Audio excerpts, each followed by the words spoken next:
Assalamualaikum warahmatullahi wabarakatuh. Bismillahirrahmanirrahim. Alhamdulillahi rabbil alamin. Wassalatu wassalamu ala ashrafil anbiya'i wa imamil mursalin Sayyidina wa nabiyyina Muhammadin wa ala alihi wa sahbihi ajma'in. Amma ba'du. Fasubhanaka la ilma lana illa ma 'allamtana innaka antal alimul hakim. Allahumma 'allimna ma yanfa'una wanfa'na bima 'allamtana wa zidna ilma wa fiqhan fid din ya rabbal alamin. Bapak Ibu, saudara-saudari, para peserta ngaji online Kitab Riyadhus Shalihin yang dirahmati Allah Subhanahu wa taala. Pada malam hari ini, insya Allah kita akan memasuki 3 buah hadis terakhir pada bab fi bayani kathrati turuqil khair, jalan atau penjelasan tentang banyaknya jalan-jalan kebaikan, yaitu dimulai dari hadis ke-139, 140 dan 141 insyaallah.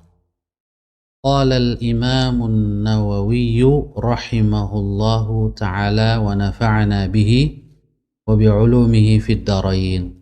Berkata al-Imam an-Nawawi, semoga Allah Subhanahu wa ta'ala merahmati beliau dan memberi manfaat kepada kita dengan ilmu beliau. Ats-tsalitsu wal 'ishrun. Hadis yang ke-23 pada bab tentang penjelasan banyaknya jalan menuju kebaikan, atau hadis yang ke-139 jika kita urutkan dari awal kitab Riyadhus Shalihin. An Adiyyin ibni Hatim radhiyallahu anhu qala, dari Adi bin Hatim, semoga Allah meridhai beliau, qala, beliau berkata, sami'tu an-nabiyya sallallahu alaihi wasallam yaqul, aku telah mendengar Nabi Muhammad sallallahu alaihi wasallam bersabda, ittaqun nara walau bisyiqqi tamratin, takutlah kepada neraka atau hindarilah neraka meskipun hanya dengan separuh buah kurma. Hadis ini muttafaqun alaih, diriwayatkan oleh Al-Imam Al-Bukhari dan Al-Imam Muslim dari sahabat Adi bin Hatim radhiyallahu anhu. Kemudian Al-Imam An-Nawawi menambahkan wa fi riwayatin lahuma anhu, dan dalam riwayat lain dari Adi bin Hatim juga, yang juga diriwayatkan oleh Al-Imam Al-Bukhari dan Al-Imam Muslim, qala, sahabat Adi bin Hatim berkata, qala Rasulullah sallallahu alaihi wasallam, telah bersabda Rasulullah sallallahu alaihi wasallam, ma minkum min ahadin illa sayukallimuhu rabbuhu laisa bainahu wa bainahu tarjuman. Tidaklah ada salah seorang di antara kalian kecuali pasti akan diajak bicara oleh Rabb-nya, oleh Allah Subhanahu wa ta'ala. Laisa bainahu wa bainahu turjuman, di mana tidak ada antara Allah dengan dirinya penerjemah. Tidak ada perantara, langsung diajak bicara oleh Allah Subhanahu wa ta'ala. Fayanzuru aymana minhu, lalu orang ini memandang ke sebelah kanannya, fala yara illa ma qaddam, maka dia tidak melihat kecuali apa yang telah dia lakukan. Maksudnya adalah amal-amal soleh. wa yanzuru ash'ama minhu fala yara illa ma qaddam, dan dia memandang ke arah kirinya, maka dia tidak melihat apapun kecuali apa yang telah dia lakukan. Maksudnya dosa-dosa atau perbuatan buruk yang telah dia lakukan. Wa yanzuru baina yadayhi, dan dia pun memandang ke depannya, fala yara illa nar, dia tidak melihat yang lain, tidak memandang kepada yang lain kecuali neraka. A'udzubillah min dzalik. Tilqa'a wajhihi, berada di depan wajahnya. Lalu kata Rasul, fattaqun nar, maka hindarilah neraka itu, walau bisyiqqi tamratin, walaupun hanya dengan separuh buah kurma. Faman lam yajid, barang siapa yang tidak mendapati buah kurma untuk dia sedekahkan, menghindarkan dia dari neraka, fabi kalimatin thayyibah, maka dengan kata-kata yang baik.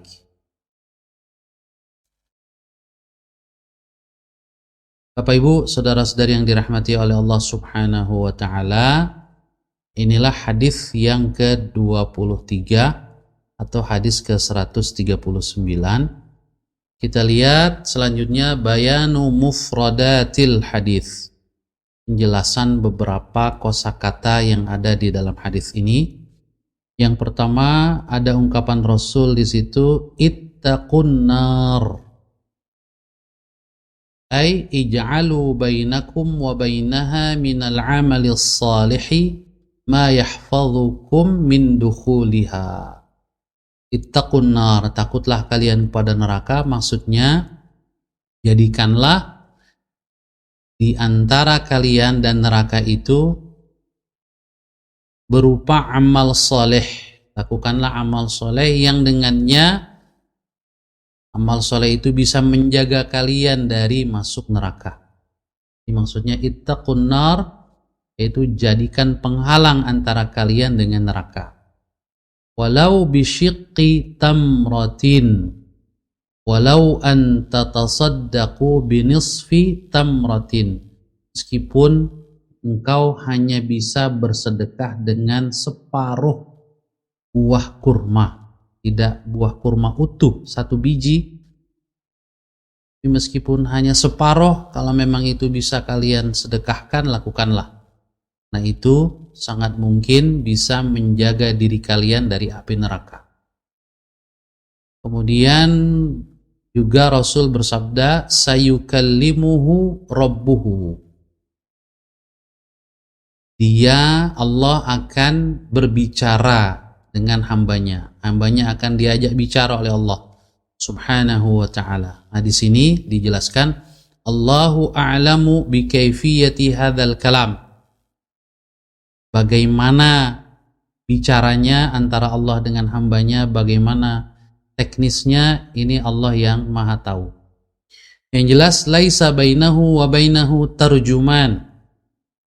Tidak ada antara Allah dengan hamba yang diajak bicara ini tarjuman, atau boleh juga kita membaca turjuman bi dhammil fawqiyati wa tuftah, di huruf ta'nya itu bisa berbaris dhammah turjuman, wa tuftah, atau bisa juga dibaca fathah tarjuman.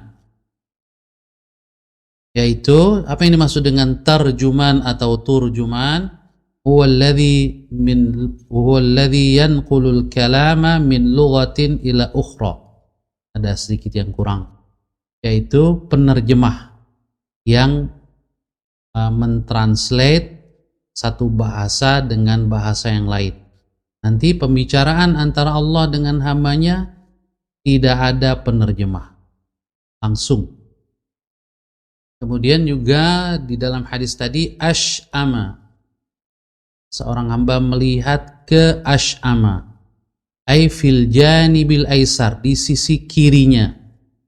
Wal ash'amu ashimal, ya, sebelah kiri seseorang. Sementara tilqa'a itu maknanya adalah hidza'a wa muwajahatan lahu, berada di depannya langsung. Ketika dia memandang ke depan, di depannya ada neraka. Na'udzubillah min dzalik. Bapak Ibu saudara-saudari yang dirahmati Allah Subhanahu wa taala, selanjutnya kita lihat fawaidul hadis. Faidah hadis ini yang pertama, al-hathu 'ala sadaqati biqadril imkan. Hadis ini mendorong kita untuk bersedekah biqadril imkan, dengan kemampuan kita masing-masing, dengan kadar kemungkinan yang bisa kita lakukan. Jadi bersedekahlah dengan apapun yang kita miliki. Jangan sampai kita tidak bersedekah karena keterbatasan, tapi pasti seorang hamba itu meskipun mengalami berbagai keterbatasan, tapi tetap ada yang bisa dia sedekahkan. Minimal dalam hadis ini bikalimatin thayyibah, dengan kata-kata yang baik yang dia ucapkan kepada sekelilingnya, kepada keluarganya, kepada tetangganya, rekannya, dan seterusnya. Kemudian juga hadis ini wattakhalluqi bil khisalil hamidah, mendorong kita untuk berakhlak dengan akhlak-akhlak yang terpuji, dengan perilaku yang terpuji yang bermanfaat bagi orang lain. Wal muamalati bil lutfi, bagaimana kita bermuamalah, berinteraksi dengan sesama, bil lutfi, dengan lembut, dengan sikap yang halus, penuh dengan tata krama. Walinil kalam, dan ucapan yang lin, yang lembut, ya, ucapan yang baik, ucapan yang enak didengar. Ini anjuran dari hadis ini, dan ini semua sebelum manfaatnya dirasakan oleh orang lain, tetapi manfaatnya yang paling penting adalah untuk kita sendiri, karena itu semua bisa menjadi salah satu yang dapat menjauhkan kita dari neraka jahanam. Na'udzubillah min dzalik. Kemudian yang kedua, faidah yang kedua, at-tahalli bi fi'li at-ta'at wa at-takhalli 'anil munkarat. Hendaklah kita selalu menghiasi diri dengan berbuat ketaatan kepada Allah. Ini ada istilah tasawuf. Yang pertama istilah tahalli, ya, menghiasi diri dengan fi'lut ta'at, berbuat berbagai ketaatan kepada Allah. Kemudian yang kedua, wat takhalli, membersihkan diri. Kalau tahalli menghiasi diri, takhalli artinya membersihkan diri. Dari apa? Anil munkarat, dari berbagai perbuatan munkar, perbuatan maksiat, perbuatan yang diharamkan oleh Allah Subhanahu wa taala. Untuk apa? Hatta la yakhjalal mu'minu idh yaqifu baina yadayillahi azza wa jalla, sehingga seorang hamba mukmin tidak merasa malu, tidak merasa sungkan, tidak merasa serba salah nanti di hadapan Allah ketika dia berdiri antara dia dengan Allah Subhanahu wa taala, di mana tidak ada penerjemah yang lain, di mana dia berdiri menghadap Allah Subhanahu wa taala. Saat itulah seorang mukmin merasakan manfaat melakukan berbagai ketaatan dan menghindarkan dirinya dari berbagai kemungkaran, sehingga dia tidak malu bertemu dengan Allah Subhanahu wa taala. Yang ketiga, faedah hadis ini, qurbullahi min 'abdihi yaumal qiyamah idh laisa bainahuma hijab wala wasitata wala turjuman. Betapa dekatnya Allah Subhanahu wa taala dengan hambanya nanti di hari kiamat. di mana tidak ada antara Allah dan hambanya itu hijab perantara, tidak ada batas hijab, wala wasitah, tidak ada perantara, wala turjuman, tidak ada penerjemah. Oleh karena itu, falyahdharil mu'minu, hendaklah seorang mukmin baik laki-laki maupun perempuan ya selalu berhati-hati menjaga dirinya min mukhalafati amri rabbih, dari perbuatan menyalahi perintah Tuhannya, perintah Allah Subhanahu wa taala. Fa inna syahida huwal hakim, karena Allah yang menyaksikan, dialah yang memutuskan perkara. Yang berikutnya, mas'uliyatul insani an amalih, bahwa setiap manusia, setiap individu bertanggung jawab atas seluruh amal yang dia lakukan, baik amal soleh, amal baik ataupun amal buruk. Semuanya akan ada pertanggungjawabannya di hadapan Allah Subhanahu wa taala. Falyahris ala salahil amal, adalah setiap manusia itu serius untuk melakukan amal soleh. Innahu la yanfa'u syai'un yaumal qiyamati illa amaluhu salih, karena tidak ada yang bisa bermanfaat langsung untuk dirinya pada hari kiamat nanti kecuali amal solehnya. Adapun yang lain bisa saja bermanfaat seperti syafaat Nabi, syafaat malaikat, syafaat keluarga yang syahid, ya, syafaat orang-orang soleh, teman-teman yang soleh. Tapi itu adalah tambahan. Tapi yang pertama kali yang bisa menolong kita adalah amal soleh kita sendiri.